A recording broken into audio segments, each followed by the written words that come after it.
وہ ایک وقت مقرر تک کے لیے چھوڑ دیتا ہے۔ جو لوگ غور و فکر کرتے ہیں ان کے لیے اس میں نشانیاں ہیں۔ کیا انہوں نے اللہ کے سوا اور سفارشی بنا لیے ہیں؟ کہو کہ خواہ وہ کسی چیز کا بھی اختیار نہ رکھتے ہوں اور نہ کچھ سمجھتے ہی ہوں تب بھی کہہ دو کہ سفارش تو سب اللہ ہی کے اختیار میں ہے، اسی کے لیے آسمانوں اور زمین کی بادشاہت ہے، پھر تم اسی کی طرف لوٹ کر جاؤ گے۔ اور جب ایک اکیلے اللہ کا ذکر کیا جاتا ہے تو جو لوگ آخرت پر ایمان نہیں رکھتے ان کے دل گھٹ جاتے ہیں، اور جب اللہ کے سوا اوروں کا ذکر کیا جاتا ہے تو فوراً خوش ہو جاتے ہیں۔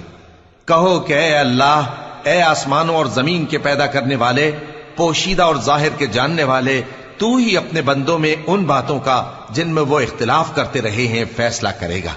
اور اگر ظالموں کے پاس وہ سب مال و متاع ہو جو زمین میں ہے اور اس کے ساتھ اسی قدر اور ہو، تو قیامت کے روز برے عذاب سے رہائی پانے